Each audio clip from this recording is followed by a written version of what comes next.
Hello everybody and welcome back to Discussion the Show. We are discussing, as you guys can read by the title, episode 4 of And Just Like That. Let's get into it. We're not gonna wait any longer, we're not gonna waste any time. Let's get into the video. I can't believe we are in episode 4 already, because of course, you know, for episode 1 and 2 they released it on the same day, so that was just 2 episodes knocked out of the way on the first day. And then yeah, now we're in episode 4. If you did not check out episode 1 and 2, I will link it up here in the cards. Definitely go check it out. And also, if you did not check out my review for episode 3, I will also link that in the cards up there. I posted it a little late, so maybe you guys didn't catch it, but if you want to check it out, definitely go check that out. But yeah, let's get into episode 4. First things first, Carrie wakes up in her old apartment. We get to see the old apartment again, the Carrie Bradshaw apartment, if you will. We wake up, we're in. To me, it's like a updated, like it's still the same look vibe, but I feel like it's a little bit updated. It might just be the camera because it's better quality cameras. It could be that, but it just gives to me an updated version of the Carrie Bradshaw house. Obviously in episode 3 we saw her, the ending of episode 3, we saw her leave her and Big's apartment penthouse and walk to her old apartment, which she has kept, she has had. You guys know in part 2 of the movie, of part 2, Sex and the City 2, the movie, she kept the apartment, and then we found out in episode 1 that she still has the apartment, and she sometimes goes over there, or like her friends, because Stanford went over there in episode 1 because him and Anthony got into a fight. So yeah, she wakes up in the apartment and we see everybody having their like coffee, their morning coffee routine. So we see Carrie first. She takes out the coffee machine out of her cupboard. We see bags, and then we see the coffee machine and a couple other things. And then we move to Charlotte. She's ordering 2 coffees, and then she's making a colonoscopy appointment for Harry. And then we jump to Lisa. Lisa's also ordering 2 coffees, and then we see her ordering a croissant for her daughter, which that little girl is so cute. I feel like she's the little girl from Run the World. If you guys have ever seen Run the World, it's on Stars. I feel like she's the little girl from that show, but she is so freaking cute. So cute. So yeah. And then we jump to Nia. Her husband is bringing her coffee. And to me, their vibe and relationship is a little off. But we see later on, we'll talk about it later on in the video, why she's kind of uneasy. But their relationship seems a little bit off to me. And then we see Miranda waiting for her coffee. And Brady comes in and says, "Mom, you smell like weed." And she's trying to like say, "No, it's not weed, da da da. I was just in the club. I wasn't smoking. I was just in the club and it was around me." Which she wasn't really smoking. She got shotgunned and she was in the club with all of the weed around her. So she's not lying. But yeah, it was funny to see her like navigate that little interaction. And then we jump to the school scene. We see Charlotte and Lisa. Lisa's walking towards Charlotte, Charlotte's walking towards Lisa, and they both have coffees for each other. She's like, "I bought you a coffee," and then Charlotte's like, "No, I bought you a coffee." And, you know, we see their brewing friendship, and then they're in like a mommy group. First of all, Nicole is so pretty, okay? Let's get into it. Face, because she's on like the thumbnail of the episode, and when I clicked on the episode, I was like, oh, Nicole's so pretty, like for real, for real. But we jump to the scene where it's like a mommy group. It's Charlotte, Lisa, and then 3 other moms. And they're having like a little discussion about an event that they're planning in the school. And then Charlotte is supposed to plan the event. But then also this other character, I think her name is Deidre. She's also planning, trying to do something. And then Nicole's character, Lisa, is like, "All right, no, we're going to go with Charlotte's idea. Da da da da da. That's it. Period. End of story."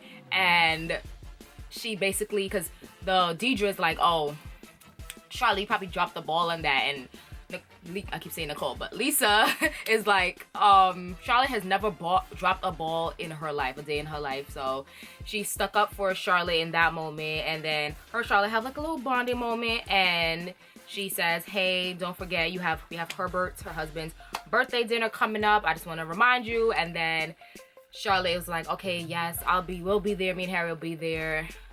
Hopefully we can have dinner and we have you over."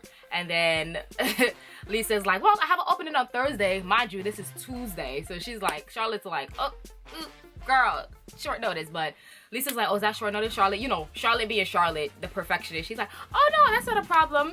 We can plan it. So she calls to cancel Harry's colonoscopy.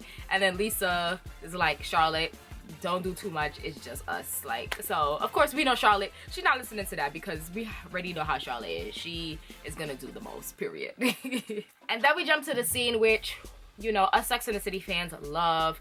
Carrie walking outside of her apartment in the, you know, in her outfit. We love those scenes during Sex and the City seasons 1 through 6 when she just walks out of her apartment and we see whatever outfit she's wearing that day. She was wearing a white tulle skirt with a rainbow top and some boots, which the boots she wore was in Sex and the City the movie when it was New Year's Eve. She had on those boots with the fur jacket.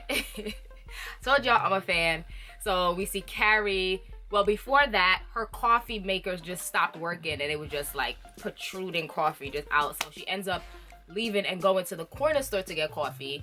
And her and the guy that runs the corner store, he's like, oh, how's married life? And she says, well, he died. And of course, the guy who runs the corner store, he's like, oh my gosh, no. Oh, the coffee is free. And here, take this roll. He gives her like a free roll. So that's that. So we see Carrie now getting her actual coffee and morning going. So then she gets back home and she tells Miranda that she had a moment where she felt like Big was gonna be there. So she's like, you know what, I'm selling the apartment. I can't live here anymore. We're selling it. So in the next scene, we meet Seema, who is the real estate agent that is selling Carrie's apartment. Seema pulls up in the Mercedes and she has a driver. She comes out of the car and I like her vibe. I like her attitude. I like her vibe. She's telling Carrie, oh, I love the decor. I love this. I love this. All right, we got to get rid of it. Because she basically gave Carrie the advice that when you're trying to sell a house or apartment or whatever you're trying to sell, you have to make it look beige and plain. It can't show your decorated style because people are not going to see the vision. So you have to make everything look like white and creams and just neutral. So Carrie took that advice. We see that later on in the episode. And then her and Seema have like a little bonding moment. She tells Seema, well, whatever you do, don't touch the shoes. Don't touch the closet. Leave it alone. And it's funny because she was like, oh, this space is great. This bathroom is great. The only thing is missing is a Peloton. I was like, no. You saw Carrie go, which in an earlier scene, she tells Miranda that she sold the Peloton to someone in the building. So we found out she already sold that. So it was just a funny moment to see. And then later on in the episode, we see Seema puts a Peloton in the apartment to stage it. I was like, yo, we not letting this Peloton go. And then Carrie tells Seema that she has a appointment that she has to make. And Seema's like, well, I can drop you off. My driver can drop you off. So they get in the car and then Carrie asks Seema if she smokes and she was like, well, not when people are watching, not when people can see. So she gets a cigarette from Seema. She told Seema that she used to smoke, you know, in a past life, but she gets a cigarette from Seema. She starts smoking. And this was a scene that we saw the paparazzi caught. You know, social media was kind of ruining the show. So we saw this scene where her like smoking out of the car. It was like, okay, this is the scene that the paparazzi caught like early in the summer when they were filming. So, well, late in the summer, not early in the summer because it was like September. So then we get to the podcast and then their podcast boss, Chloe, we meet Chloe. She is in there going off on all of them about getting their social medias together. And then she gets to Carrie. She was like, your social media is ghost, it's dead, it's deceased. I'm like, everybody's looking around like, Che's like, and then the other guy, he's like, read the room, Chloe, like, have some sympathy, you know? So then Chloe's like, oh my God, oh shoot. I'm so sorry, Carrie, but get it together. So then she leaves. And then we find out that, I always forget his name, the other guy that's in the podcast with Che and Carrie. We find out that him and Chloe have a little thing. They had a little thing going on because they was over there bickering or whatever in the corner. Then we jump to Charlotte and Harry's house. And Charlotte is putting together the guest list for the dinner party that she's planning last minute. And she's reading through the list to Harry. And then she realizes that she has no black guests besides Lisa and Herbert. She's like, oh my God, this is horrible, this is bad. You know, one thing that I like, I get they're obviously trying to be inclusive, show diversity, but it's like you can show diversity without pinpointing every little diverse thing. It was like they're like trying to hammer in like diversity, and it's like you could show black people or people of color in general, Latino, Latinas, Indian, everybody, Asian, but you don't have to keep shoving it in our face, you know? You don't have to keep making a point to make a point about it. That's the one thing. We're gonna talk about another scene later on that was very cringy, but yeah. So she ends up going downstairs to a black family that she had brunch with 2 years ago, just to try to like force her to come to the dinner party so they can have more people of color. The woman turns her down, and then the next day she ends up going to the girl Deidre, who they don't like Deidre because they think she's just annoying. So she ends up now inviting Deidre so she can have like a black couple there with her husband. And Lisa ends up canceling. She says, you know what, I can't go because I have to do something with my mother-in-law, blah, blah, blah. So now she has to she faked, like she dropped a ball with Deidre. I'm assuming this black woman name is Deidre in the show. Correct me if I'm wrong, but I think that's her name. But she now fakes dropping a ball with Deidre to save face, to make it look like, okay, well, the dinner party's canceled. We're not doing it anymore. Then we jump to the scene where Professor Nia and Miranda are at dinner, and Nia they can't get their table because the host, he can't find their name anywhere on the list. So a couple minutes later, we find out that Nia actually made the reservation for the Los Angeles location instead of the New York location. But they eventually get a seat, and Nia and Miranda have like a really great conversation, really good heart-to-heart, opening up about motherhood. And she finds out that Miranda is a mom, and she finds out like the good and bad of motherhood. And she confides in Miranda that when IVF didn't work, she felt relieved, and she doesn't know if she wants to be a mom, but she feels like if she doesn't be a mom, like years from now, she might regret it. So she revealed that to Miranda. So that's why I said her and her husband to me have a weird relationship from what I can see. But that's probably why, because she probably feels guilty that she feels this way, but she doesn't know how to tell her husband that. So definitely that. Hopefully later on in the season we see more of their relationship and interaction so we can know what's going on between them.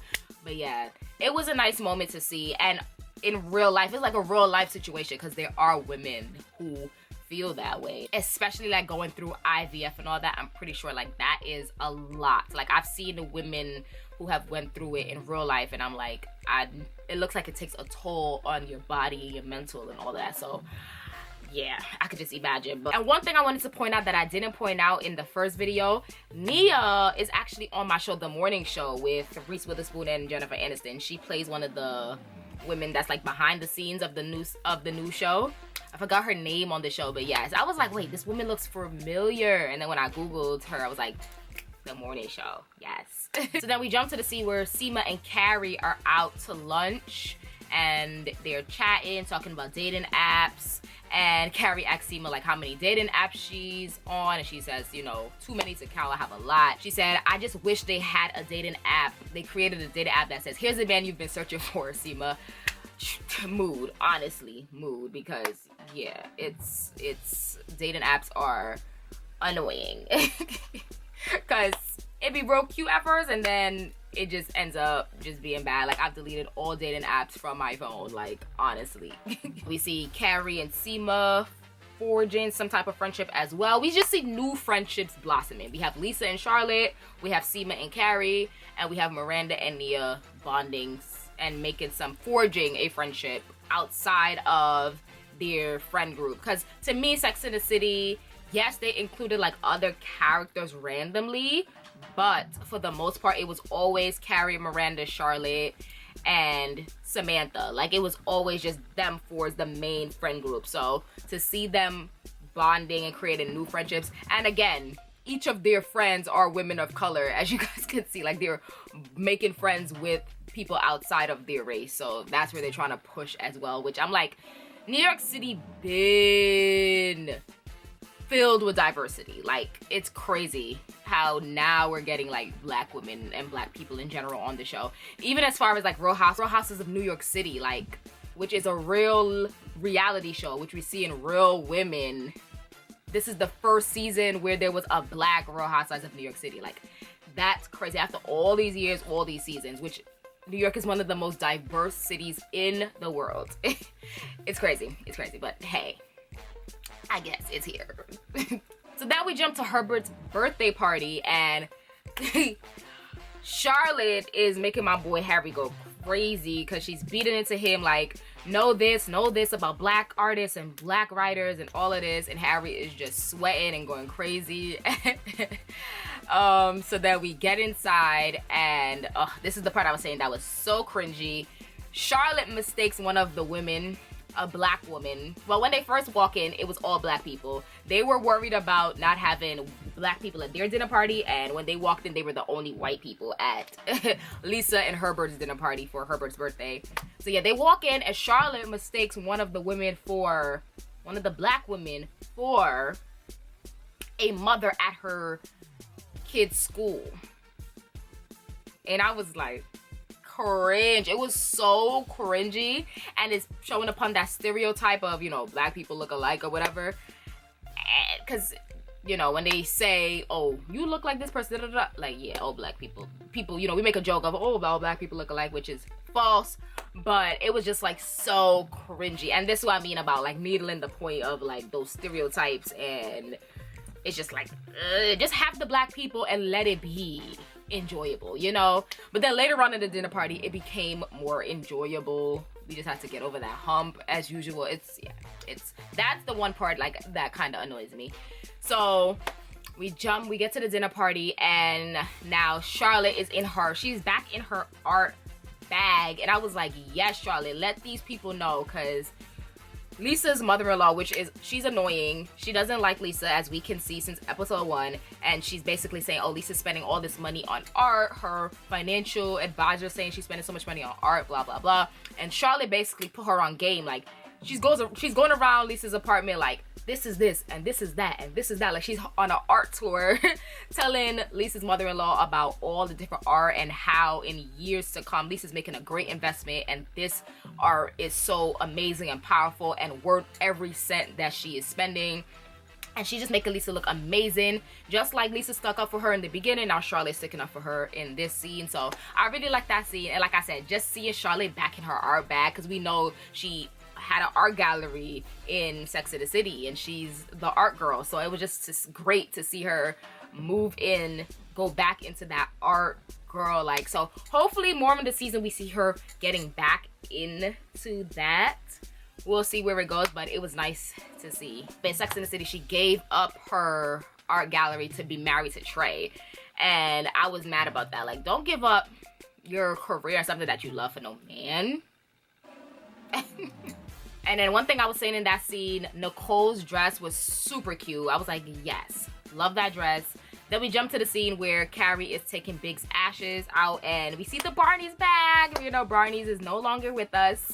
And she puts the ashes in the Barney's bag, and she says, we no longer belong here. You know, she's going back to her apartment. But I was like, yes, of course they had to give that homage and that nod to Barney's, because Barney's was featured multiple times during the Sex and the City years. Carrie always talked about going to Barney's. And Barney's is just a staple in like shows, movies, TV, all of that. So it was nice to see that little homage thrown in there for nostalgia purposes. And of course, Big's ashes is going in the Barney's bag, like. So then we jump to the scene. She is bringing the ashes into her closet. She puts it on one of the high shelves, and she's like, you're just gonna be here until I figure out where you want to go. So I'm pretty sure by the end of the season, she's gonna sprinkle Big's ashes somewhere. We're gonna see, but that's my predictions coming. And then this is a part that made me so sad, because we see a note from Stanford. He only filmed the first 3 episodes. So of course, like I said in the last video, if you guys didn't know, the writers said that they weren't going to kill him off. They were just going to write him off. So we find out that they basically wrote him he's moved to Tokyo to go manage a TikTok artist that he is the manager of. So yeah, it kind of broke my heart, because I was like, oh my God, this is it. Like, we're not going to see Stanford anymore. So Yeah. And then we find out, because Anthony comes over and talks to Carrie. We find out that he files for divorce from Anthony. So, yeah. So, basically, if they're continuing the show, then we see Anthony by himself, because we know Stanford has gone away, and him and Anthony are no longer married. So, of course, Anthony's not going to go with him. So, yeah. Again, rest in peace to Willie Garson. Definitely will be missed, because for the rest of the season, I'm going to miss seeing Stanford. Like, I know that for a fact. Like, last episode, I teared up a little, because just knowing that was his final episode. But, yeah, rest in peace to Willie. And condolences to his family, friends, Sex and the City cast, everybody, like, for real. So, during this episode, there were some good designer pieces. I saw this Fendi bag that I liked, that I really liked. And then I saw this, of course, we saw the purple, sparkly Fendi baguette. So we saw a lot of Fendi. We saw a little Valentino. The fact that I'm like so involved and into fashion, it just, when I see like little pieces, I'm like, oh, that's this, oh, that's that. Like, to point out the designers, I stand. Like, I be playing a little game with myself, just pointing out the different designers. So yeah, then we jump to the end of the episode, and Carrie is coming into her and Big's apartment, and Seema's sitting there. She brings them sushi, and then they start to have a conversation, and then we see the photo of Big and Carrie. It broke, and Seema tells Carrie that it broke. Carrie gets upset. She was like, you said that nothing would break. Your movers moved Picassos, and now they just broke this little frame. You know, I don't feel like you're sorry. Seema says she's sorry. She's like, I don't feel like you're sorry, da-da-da. And Seema's like, believe me, I am sorry. You know, people don't notice when they're being insensitive. Like you were yesterday to me. When we went, not yesterday, when we went out to lunch or whatever. Carrie was like, I was insensitive to you? She's like, yeah, when you said it's great that you're still putting yourself out there. Like, that was very insensitive, you know? So they have like that breakthrough moment in their friendship, because after this, I feel like they can forge a friendship, because that elephant is out of the way. So yeah, Seema, I was like, ooh, Seema ate her up in that moment, because I wasn't expecting that. I was like, But when I watched it the second time, because I watched it first so I could watch it straight through, and then I watched it a second time so I could take notes. So the second time when I watched it, I noticed when they were having the lunch, Seema's face was like a little cringy. So I was like, see, I didn't notice it the first time I watched it until I saw that ending. So yeah, she was like, and then she tells Carrie, like, yes, maybe a part of me doesn't care, because at least you got to have this great love and I didn't get that. And yes, I am gonna keep putting myself out there because I do want that. And so they have that moment, and Carrie's like, do you want some yellowtail, just to break the ice? So they end up eating sushi, and just like that, they went to real friends. You know, they was real estate friends, now they're real friends. I thought this episode was super cute. It had its cringy moments, like I said, but for the most part, I thought it was a cute episode. We were introduced to Seema. We're going to see how her character develops throughout the rest of the season. We're going to see how the rest of the characters develop throughout the season. And we're going to see this new life that Carrie's now building. That moment with her and the picture, I'm glad to see that moment of that emotion. Because like I said in the last episode, yes, she cried, of course, but I feel like they didn't show too much mourning. They just moved on a little bit. But to see her upset about that photo was like, oh, yes, okay. She is angry. Like, she's still, but she's, like I said, Carrie, watching her season 1 through 6 and the movies, she suppresses her emotions and her feelings. So when things happen, then it comes out. And that's when it came out with the photo. But yeah, I'm excited to see how the rest of the season goes along. If you like this video, definitely give it a thumbs up. Comment down below, let me know what you think of episode 4. And of course, subscribe to my channel to see more. Follow me on my social medias, and go check out my previous videos, y'all. Y'all, Merry Christmas, Happy Holidays. If you celebrate, Happy Kwanzaa, Happy Hanukkah. I'll see you guys in the next one. Peace. Love.